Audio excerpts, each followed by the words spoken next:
علی بھائی اگلا سوال ہے، وہ کون کون سے خوش نصیب لوگ ہیں جن کو قیامت کے دن اللہ تعالیٰ کے عرش کا سایہ نصیب ہوگا؟ اللہ کرے جی ہم سب کو نصیب ہو. ہم تو پہلی دعا یہ کریں گے. دیکھیں جی قیامت کے دن کی جو سختیاں ہیں نا، سورہ الحج کے سٹارٹ میں آتا ہے نا، اعوذ باللہ من الشیطان الرجیم بسم اللہ الرحمن الرحیم، پارہ نمبر 17 ہے نا جی. کیا سخت الفاظ ہیں قیامت کے دن کے بارے میں، اتنے سخت الفاظ اور کسی صورت میں نہیں آئے. یا ایہا الناس اتقوا ربکم، اے لوگو ڈر جاؤ اس اللہ سے، اپنے رب سے. ان زلزلۃ الساعۃ شیء عظیم، بے شک قیامت کا زلزلہ بہت بڑی چیز ہے. یوم ترونہا تذہل کل مرضعۃ عما ارضعت، وہ دن وہ ہے کہ جب ہر دودھ پلانے والی اپنے بچے کو بھول جائے گی، چاہے وہ جانور ہے انسان ہے. کتنی محبت ہوتی ہے ماں کو، اللہ فرما رہا ہے بھول جائے گی اپنے شیر خوار کو بھی. وَتَضَعُ كُلُّ ذَاتِ حَمْلٍ حَمْلَهَا، اور جتنی حاملہ ہے اس کا حمل بھی گر جائے گا. وَتَرَى النَّاسَ سُكَارَى، اور تم دیکھو گے کہ لوگ نشے کی حالت میں پھر رہے ہیں. وَمَا هُمْ بِسُكَارَى، حالانکہ وہ نشے کی حالت میں نہیں ہوں گے. وَلَكِنَّ عَذَابَ اللَّهِ شَدِيد، بلکہ اللہ کا عذاب ہی اتنا شدید ہوگا کہ آپ کو لوگ نشے میں نظر آئیں گے. سورہ المزمل میں آتا ہے کہ وہ دن ایسا ہے جو بچوں کو بوڑھا کر دے، غم کے مارے بوڑھے ہو جائیں. اور اتنی سختی کے عالم میں جب صحیح مسلم میں آتا ہے کہ 1.25 میل کے فاصلے پہ آگ برسا رہا ہوگا سورج، اور زمین اتنی دہک رہی ہوگی، ایسی صورتحال میں اللہ کے عرش کا سایہ کسی کو نصیب ہو جائے تو وہ آپ سمجھ لیں وہ اسی طریقے سے ہے کہ جیسے ایک سخت گرمیوں کے موسم میں کوئی بندہ اسٹیڈیم میں میچ دیکھنے گیا اور وہ ایئر کنڈیشن والے شیشے والے باکس میں بیٹھا ہوا ہے. بیٹھا وہ بھی میچ دیکھنے ہے اور باہر بھی میچ دیکھنے والے ہیں، لیکن دونوں کی حالت ڈیفرنٹ ہے. اللہ کے عرش کا سایہ تو اسی طریقے سے پھر آپ کے لیے جو کچھ میدان معاشر میں ہو رہا ہے وہ ایک انٹرسٹ اور انجوائمنٹ سے زیادہ کچھ نہیں ہوگا، تکلیف نہیں ہوگی. اور یہ نہ سمجھیے گا کہ یہ کوئی دن ایک آدھ دن ہے. قرآن میں ہے 50,000 سال کا دن ہے سورۃ الحاقہ میں. سر دنیا کی زندگی 60-70 سال، اور وہ صرف قیامت کا دن 50,000 سال کا. ابھی وہ آخرت کا عذاب والا تو معاملہ انفینٹ باقی ہے. اگر انسان کو دنیا میں نیک زندگی گزارنے کے اوپر آخرت کے جو ایک دن ہے قیامت کا دن، اس کا ریلیف بھی مل جائے، بعد میں جنت نہ بھی دی جائے، اس کی لائف ٹائم اچیومنٹ ہے. امیجن کریں نا 50,000 سال، یہاں تو 50 منٹ نہیں کوئی عذاب برداشت کر سکتا. لوگ کہنے کو تو کہہ دیتے ہیں، لیکن اگر کسی کو فزیکلی مثال دی جائے نا کہ فجر چھوڑنے پہ اگر تمہیں ایک 10 فٹ بائی 10 فٹ کے کمرے میں بند کیا جائے جس میں 1000 کوبرا سانپ، 1000 بچھو ہوں، اور اس کمرے کا ٹیمپریچر بھی جو ہے وہ 60 ڈگری سینٹی گریڈ تک کر دیا جائے، وہ قیامت کو تو چھوڑ دیں. بخاری مسلم میں حدیث ہے کہ دنیا کی آگ سے 70 گنا زیادہ وہ تیز ہے. تو یہاں کوئی امیجن نہیں کرے گا کہ ایک کمرہ، اتنے سانپ، اتنے بچھو. اور یہ دنیا کے بچھو سانپ تو آپ مار بھی سکتے ہیں، آخرت کے تو آپ مار بھی نہیں سکتے، ان کو تو موت بھی نہیں آئے گی. ادھر آپ خود بھی اپنے آپ کو نہیں مار سکتے. ثم لا يموت فیہا ولا یحیا، نہ تو پھر زندوں میں ہوگا نہ مردوں میں. تو ایسی صورتحال میں اگر اللہ کے عرش کا سایہ نصیب ہو جائے تو بہت بڑی کامیابی ہے. بخاری اور مسلم میں حدیث ہے کہ قیامت والے دن اللہ کے سائے کے سوا کوئی سایہ نہیں ہوگا. محدثین نے اس کی تعویل کی ہے کہ اللہ کے سائے سے مراد اللہ کے عرش کا سایہ ہے. تو پھر آپ علیہ السلام نے فرمایا کہ البتہ 7 قسم کے لوگ ہیں جنہیں اللہ کے عرش کا سایہ نصیب ہوگا. پہلے نمبر پہ فرمایا عادل حکمران. سب سے مشکل کام ہی ہے سر. اس لیے میں کہتا ہوں کہ جو حکمران ہے یا چیف جسٹس ہے وہ اللہ کی کرسی پہ دنیا میں بیٹھا ہوا ہے، کیونکہ اللہ نے میزان نازل کیا ہے نا. اللہ کہتا ہے کہ میں قسط قائم کرنے والا ہوں، میں نے کتابیں نازل کی اور عدل کا ترازو اتارا ہے دنیا کے اندر کہ تم انصاف کرو. انبیاء کے آنے کا مقصد یہ ہے. اللہ نے اپنے اوپر اپنی توحید کے اوپر گواہ کیا ہے انصاف کرنے والوں کو. وَأُولُو الْعِلْمِ قَائِمًا بِالْقِسْطِ، اہل علم جو انصاف پہ قائم لوگ ہیں. عادل حکمران. چلیں ہم تو اس کیٹیگری میں حکمرانی والے معاملے میں نہیں، لیکن اس کی آپ کورالریز بنائیں گے کہ آپ اگر کسی ایک علاقے کے اوپر آپ کی چھوٹی سی حکمرانی ہے، کونسلر ہیں یا ایم این اے، تو آپ اپنے اس کے اوپر اگر عدل کرنے والے ہیں. البتہ جج جو ہے نا وہ اس کو پریکٹس کر سکتا ہے کہ وہ انصاف کرے تو قیامت والے دن اللہ کے عرش کا سایہ حاصل کر لے. دوسرا فرمایا کہ وہ شخص جس نے جوانی میں عبادت کر لی, توبہ کی روش اختیار کر لی, در جوانی توبہ کردن شیوہ پیغمبری, بڑھاپے میں تو شیر بھی شکار کرنا چھوڑ دیتا ہے, وہ لوگوں کا بچا ہوا شکار کرتا ہے. جوانی کے اندر عبادت کرنا یہ مشکل کام ہے, کیونکہ ماں کہتی ہے میں دودھ نہیں بخشاں گی, باپ کہتا ہے جی تو جوانی چی روگ لا لیا, داڑھی رکھ لے, کہتے ہیں روگ لگا لیا ہے. کوئی عورت پردہ شروع کر دے تو اس کو ڈرایا جاتا ہے کہ تجھے رشتہ نہیں ملے گا. اچھا کیا دنیا میں اس طرح تو گزارا کرے گی؟ جوانی میں جو روش اختیار کرے توبہ کی. تیسرا فرمایا کہ ایسا شخص جس کا دل مسجد میں اٹک رہا ہو, ایسا اٹکے کہ وہ یعنی مسجد سے نکلے تو گویا جس کو کہتے ہیں نا مچھلی پانی سے نکل آئی ہے, دوبارہ مسجد میں جانے کی کوشش کرے. وہ تو بخاری مسلم میں حدیث ہے کہ جو شخص نماز کے انتظار میں بیٹھا ہوتا ہے وہ بھی نماز کے اندر شمار ہوتا ہے, حالانکہ بیٹھا انتظار میں ہے. تو مسجد میں جس کا دل اٹک رہا ہو تو اس کو بھی اللہ کے عرش کا سایہ نصیب ہوگا انشاءاللہ. چوتھا وہ شخص جو اکیلے میں بیٹھ کے اللہ کو یاد کرے اور اس کی آنکھوں سے آنسو نکل آئے, اللہ کے خوف کی وجہ سے, اس کی محبت کی وجہ سے. کسی کے سامنے نہیں, کسی کے سامنے تو ماشاءاللہ آپ دیکھ رہے ہیں کئی علماء ٹی وی پہ آ کے رو رو کے دعائیں کرواتے ہیں. تو اللہ نہ کرے کہ کبھی ایسی نوعیت آئے کہ ہمیں کسی کے سامنے اس طرح رونا پڑے. ہاں ایک یہ ہے کہ بندہ دعا کروا رہا ہے, فی البدی ایک اس کو رکت طاری ہو گئی ہے, لیکن کئی آپ دیکھتے ہیں وہ سٹارٹ جو ہے نا وہ شکل سے بناتے ہیں اور وہ سٹارٹ ہی اس سے لیتے ہیں سیدھا چوتھے گیرج. اور کئی آپ دیکھیں گے کہ ان کے آنسو نہیں نکل رہے, رو رہے ہوتے ہیں, آنسو نہیں نکل رہے ہوتے. وہ اس لیے کہ وہ رو نہیں رہے ہوتے. وہ کہتے ہیں جی وہ بزرگ فرماتے ہیں کہ اگر رونا نہ آئے تو رونے جیسی شکل بنا لو. میرے ایک یوٹیوب پہ کلپ بھی ہے رونے والی شکل بنانا. تو کہتے ہیں اچھا اس کی دلیل وہ دیتے ہیں کہ اچھوں کی شکل بھی اللہ کو اچھی رکھتی ہے. اے دلیل ہے جی ہوتی. پھر ان کو وہ ساری باتیں بھول جاتی ہیں کہ آپ نے ریاکاری نہیں کرنی, ایکٹنگ نہیں کرنی, منافقت نہیں کرنی. یہ رونے والی شکل آپ ضرور بنائیں لیکن اکیلے میں بیٹھ کے. پبلک کے سامنے جب آپ رونے والی شکل بنائیں گے اور آپ کو رونا نہیں آ رہا تو آپ کے اوپر منافقت کا فتویٰ لگے گا سیدھا سیدھا. ہم نہیں لگاتے, آپ خود لگا لیں اپنے اوپر. تو چوتھا وہ شخص جو اکیلے میں اللہ کو یاد کرے اور اس کی آنکھوں سے آنسو نکلے. پانچواں وہ شخص کہ جسے کوئی اعلیٰ نسب والی عورت برائی کی طرف مائل کرے اور وہ اللہ کے خوف سے رک جائے اور وہ کہے کہ میں اللہ سے ڈرتا ہوں, میں یہ کام نہیں کروں گا, تو اسے بھی قیامت والے دن اللہ کے عرش کا سایہ نصیب ہوگا. اور چھٹا وہ شخص کہ جو اللہ کی محبت کی وجہ سے کسی کے ساتھ دوستی رکھے. اچھا اس میں بڑے پیارے الفاظ ہیں. وہ جب بھی اس کو ملے اللہ کی محبت کی وجہ سے ملے, اور جب بھی وہ آپس میں اکٹھے ہوں تو اللہ کی محبت پر اکٹھے ہوں, اور جب بھی جدا ہوں اللہ کی محبت پہ جدا ہوں.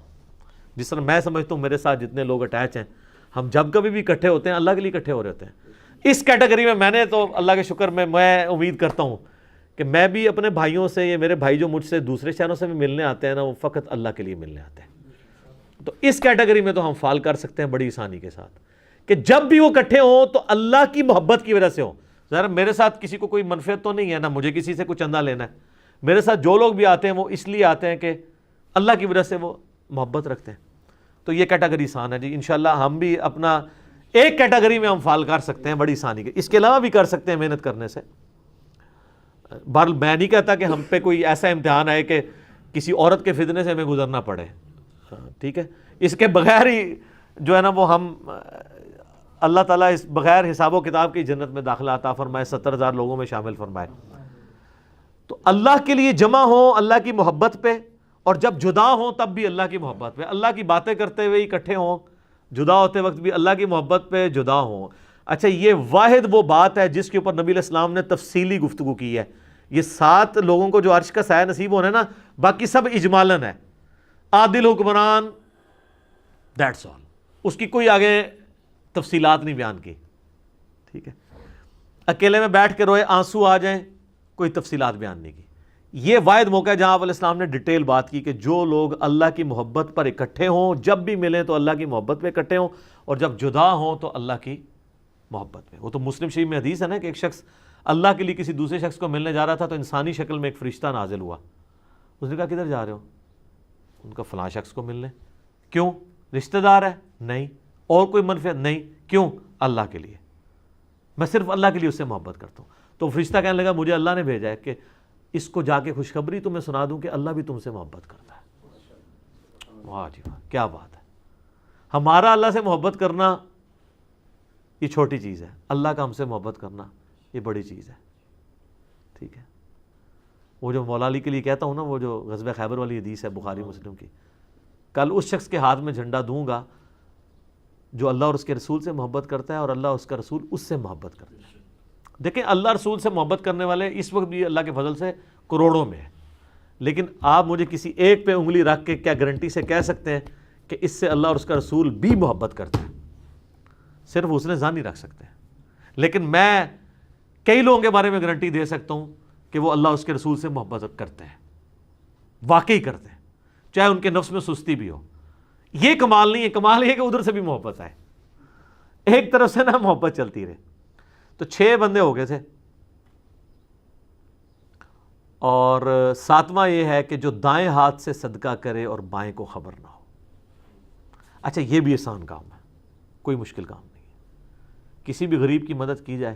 ابھی یہ جو کرونا کے دن چل رہے ہیں، آپ دیکھیں کئی لوگوں کے کاروبار اجڑ گئے ہیں، ان کے لیے بیسک نیڈز کو میٹ کرنا مشکل ہو گیا، تو آپ اگر ان کے لیے مدد کر سکتے ہیں۔ لیکن یہ ہے کہ اپنے اپنے رشتہ دار، اپنے اپنے جو قریبی محلے دار ہیں، ہر بندے نے اس کو دیکھنا ہے، وہ اس کی ذمہ داری ہے۔ تو اللہ کا شکر ہے، ہم تو اپنے طور پہ جہاں تک ہو سکتا ہے، جو ہمارے اللہ تعالیٰ نے جتنی وسعت دی ہے، کوشش کرتے ہیں، لوگوں کو ترغیب بھی دلاتے ہیں۔ تو یہ 7 کے 7 لوگ جو ہیں، وہ کوئی بھی ان میں سے کسی ایک کیٹیگری میں فال کر گیا تو اس سے اللہ کے عرش کا سایہ نصیب ہوگا۔ لیکن اس کے ساتھ یہ لازمی چیز ہے کہ وہ باقی معاملات کو بھی لے کے چلتا ہو۔ یہ نہیں ہے کہ وہ اللہ کی راہ میں صدقہ اور خیرات تو کر رہا ہے، نماز کوئی نہیں پڑھ رہا۔ یہ احادیث میں جتنے فضائل آتے ہیں نا، یہ اس شخص کے لیے ہوتے ہیں جس نے بیسک ڈیٹم لیول اچیو کیا ہوتا ہے۔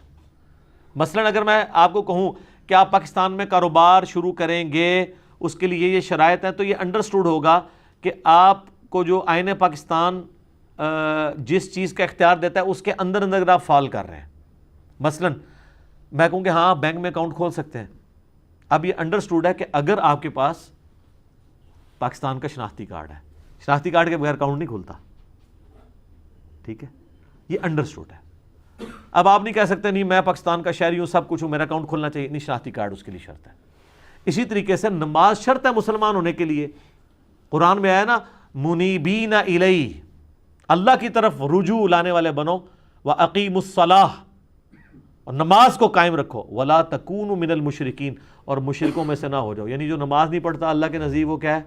مشرک۔ اور مسلم شریف میں حدیث ہے 246 نمبر، بندے کے کفر اور اسلام، شرک اور ایمان کے درمیان فرق نماز ہے۔ لہٰذا یہ جتنی احادیث میں فضائل یا قرآن پاک میں فضائل آئے ہیں کہ آپ کو یہ کرنے کے اوپر یہ مل جائے گا، یہ مشروط ہیں کہ آپ ڈیٹم لیول کا دین پریکٹس کیے ہوئے ہیں۔ اگر آپ نے وہ نہیں کیا ہوا پھر کوئی فضیلت نہیں آپ کے لیے۔ سبحان اللہ کے اوپر 10 نیکیاں آپ کو تبھی ملنی ہے جب آپ یہ باقی کام بھی کر رہے ہیں۔ وہ کہتے ہیں نا، نہیں سبحان اللہ و بحمدی 100 دفعہ پڑھ لیں تو سمندر کی جھاگ کے برابر بھی گناہ معاف ہو جائیں گے، نماز نہ پڑھیں بے شک، اس طرح نہیں ہوگا۔ اس کو سپورٹیو مسلم شریف کی حدیث ہے، اگر کبیرہ گناہوں سے بچا جائے تو ایک جمعے سے دوسرا جمعہ، ایک رمضان سے دوسرا رمضان، اور ایک نماز سے دوسری نماز درمیان کے تمام گناہوں کا کفارہ ہے۔ یہ حضور علیہ السلام نے کلیئر کر دیا، اگر کبیرہ سے بچا جائے۔ اگر کوئی کہ جی میں ایک جمعہ پڑھ لوں اگلا جمعہ پڑھ لوں، تو حضور نے کیا کہا؟ کبیرہ گناہوں سے۔ تو نماز چھوڑنے سے بڑا کوئی کبیرہ گناہ ہے؟ شرک کے بعد دنیا میں سب سے بڑا گناہ نماز چھوڑنا ہے۔ اچھا، ایک رمضان سے دوسرا رمضان، پھر تو لوگ ہیں کہ بس رمضان میں نمازیں پڑھ لو، روزے رکھ لو، اگلے رمضان میں کر لو، بیچ والے سارے معاف، جس طرح اکثریت مسلمانوں کی ہے۔ لیکن حضور نے کہا اگر بیچ میں کوئی کبیرہ گناہ نہیں کیا، اور ایک نماز سے دوسری نماز درمیان کے گناہوں کا کفارہ ہے اگر کبائر سے بچا جائے۔ کبیرہ گناہوں کی توبہ جو ہے صرف معافی سے ہوگی، وہ آٹومیٹکلی معاف نہیں ہوتے ہیں نیکیوں کے اگینسٹ، بلکہ وہ توبہ کرنے سے، اپنی اصلاح کرنے سے معاف ہوتے ہیں۔ لہذا جتنے فضائل قرآن و حدیث میں آئے نا کہ آپ کو یہ پڑھنے سے یہ ملے گا، یہ پڑھنے سے یہ ملے گا، یا یہ 7 لوگوں کو اللہ کے عرش کا سایہ ملے گا، یہ سبجیکٹڈ ٹو وہ ساری چیزیں ہیں۔ ورنہ تو یہاں پہ لوگ کتنے دسترخوان چلا رہے ہیں اور وہی سمجھ رہے ہیں کہ ہم کچھ بھی نہ کریں، بے شک حرام کے مال سے دسترخوان چلا رہے ہیں تو ہمیں اللہ تبارک و تعالیٰ قیامت الدین اللہ کے عرش کا سایہ دے دے گا۔ نہیں۔ یا ایک بندہ کہتا ہے میں اکیلے میں بیٹھ کے اللہ کو یاد کیا اور رو دیا، پھر سال بعد جو ہے وہ ایک عید کی نماز پڑھ لی، تو مجھے اللہ کے عرش کا سایہ مل جائے گا؟ نہیں، یہ تب ملے گا جب آپ نے وہ بیسکس ساری اچیو کی ہوں گی، اور یہ انڈرسٹوڈ ہوتا ہے۔ اس سے بڑی کیا انڈرسٹوڈ چیز ہو کہ بخاری اور مسلم میں جو کتاب الایمان چیپٹر ہے، دونوں میں حدیث ہے کہ اسلام کی بنیاد 5 چیزوں پہ ہے۔ آپ مجھے بتائیں، آپ کہتے ہیں کہ میں نے ایک بلڈنگ کھڑی کی لیکن اس کی بنیاد کوئی نہیں ہے۔ ایک بلڈنگ 5 ستونوں کے اوپر کھڑی ہو، آپ کو یہ سمجھنا آسان ہوگا جس طرح آپ یہ ہاؤسنگ سکیمز میں یا بیریا ٹاؤن میں یا ڈیفنس ہاؤسنگ سکیم میں چلے جائیں تو آپ دیکھتے ہیں بڑی بڑی ٹینکیاں ہوتی ہیں، ٹھیک ہے نا۔ پرانی جو تھی نا ان کے نیچے وہ 4 5 ستون ہوتے تھے، اب تو ایک پورا ایک پلر بنایا ہوتا ہے نا۔ آپ وہ 5 ستونوں والی ایک ٹینکی ہے، آپ اس کا ایک ستون گرائیں، ویسے تو 1 کے 2 گرانے سے ہی وہ نیچے آ جائے گی، 5 کے 5 ستون آپ اس کے گرا دیں تو ٹینکی آ گئی نیچے، دھڑام سے سب کچھ ختم۔ اب آپ یہ نہیں کہہ سکتے ٹینکی میں تو اتنی محنت سے پانی جمع کیا تھا ہم نے، اتنی دیر موٹر چلی تھی، اتنے ہارس پاور کی، اتنی بجلی خرچ کی تھی، وہ سارا پانی ضائع گیا، تو سر ہو گیا جو سامنے دیکھ لو ضائع ہوا ہے جی۔ اب آ جائیں آپ اسلام میں، ایک بندے نے تسبیحیں پھیری، صدقہ اور خیرات کیا، سب کچھ کیا، لیکن اس نے وہ 5 کے 5 ستون گرا دیے، اور سر یہ وہ ستون ہے کہ ایک گرنے سے بھی عمارت نیچے آ جاتی ہے، ایک کے اوپر بھی کمپرومائز نہیں ہے۔ یہاں 100/100 آپ کو نمبر لینے ہیں۔ بخاری مسلم دونوں میں حدیث ہے اسلام کی بنیاد 5 چیزوں پہ ہے۔ نمبر 1 لا الہ الا اللہ محمد رسول اللہ کی گواہی دینا، نمبر 2 نماز قائم رکھنا، نمبر 3 زکوٰۃ دینا، نمبر 4 رمضان کے روزے رکھنا، ایک روایت میں نمبر 4 اللہ کی راہ میں حج کرنا اگر استطاعت ہو، اور 5ویں نمبر پہ رمضان کے روزے ہیں، اور ایک روایت میں جو ہے وہ رمضان کے روزے پہلے حج بعد میں، بل یہ 5 چیزیں، یہ 5 بنیادیں جب تک آپ پوری نہیں کریں گے اس وقت تک آپ آگے معاملہ، اور صرف ان 5 پہ بھی نہیں ہے، حقوق العباد کا بھی معاملہ الگ سے ہے۔ قرآن میں جو آیت ہے سورہ نساء میں، جو لوگ یتیموں کا مال ناحق ہڑپ کرتے ہیں اپنے پیٹوں میں دوزخ کی آگ بھر رہے ہیں۔ اب یہ نہیں ہوگا کہ وہ حاجی نمازی ہے تو حرام مال کھانے سے پیٹ میں دوزخ کی آگ نہیں جائے گی، چونکہ اس نے وہ جو ہے وہ 7 عرش کے نیچے اعمال کرنے والوں میں سے ایک عمل اس نے کر لیا ہے، سر وہ 7 کے 7 کر لے۔ دین ٹوٹل پیکج کا نام ہے، یہ پک اینڈ چوز نہیں ہے۔ اور ڈاکٹر اسرار صاحب اکثر کہا کرتے تھے نا کہ یہ ٹوٹل پیکج ہے، آپ نے اپنی مرضی کا دین نہیں لینا، ٹھیک ہے۔ تو وہ تو خیر بڑے سخت جملے بولا کرتے تھے کہ یار لینا ہے تو پورا لو، نہیں تو دفع ہو جاؤ، وہ یہ لفظ بولا کرتے تھے، اللہ کو تمہاری کوئی ضرورت نہیں ہے۔ ویسے ہے یہی ہے، دفع ہو جاؤ والی بات ہے۔ اس کو سپورٹنگ وہ چیز ہے ادخلوا فی السلم کافہ، اے اہل ایمان پورے کے پورے اسلام میں داخل ہو۔ بلکہ اللہ نے تو منافقین کی روش یہ کہی ہے کہ جب حالات سازگار ہوتے ہیں تو وہ تمہارے ساتھ چلتے ہیں، اور جب برے حالات ہوتے ہیں پیچھے ہٹ جاتے ہیں۔ سورہ الحج میں ہی آیا ہے کہ بعض لوگ ہیں وہ دین میں کنارے کنارے پہ چلنے چاہتے ہیں کہ سب کچھ ہیپی ہیپی چلتا ہو، جیسے ہی ذرا تکلیف ہو پیچھے ہو کے بیٹھ جاتے ہیں، کیونکہ تکلیف کے ساتھ معاملات کو لے کے چلنا بہت آسان ہے۔ جیسے ہی مشکل وقت، یہ تکلیف کے ساتھ معاملات کو لے کے چلنا بہت مشکل کام ہے، سوائے ان لوگوں کے لیے جن کو اللہ تعالیٰ توفیق دیتے ہیں۔ اس لیے میں کہتا ہوں اے سی والے کمروں میں، اے سی والی مسجد میں بیٹھ کے زہد و ورا کی باتیں کرنا، اور صحابہ کرام کے جناب وہ یرموک اور قادسیہ کے واقعات سنانا کہ جی وہ اتنے ان کو زخم آئے اور یہ ہوا، کیونکہ مجھے تو کوئی زخم نہیں آ رہا، مجھے تو مچھر بھی نہیں کاٹے گا، میں نے تو وہ الیکٹرک وہ لگایا ہوا ہے ادھر مچھر مارنے والا، اور اس سے پہلے اسپرے بھی کروایا ہوا ہے، تو میں ادھر بے شک کہتا رہوں، ٹھیک ہے، یہاں بیٹھ کے میں قادسیہ یرموک لڑتا رہوں، کوئی مسئلہ نہیں ہے۔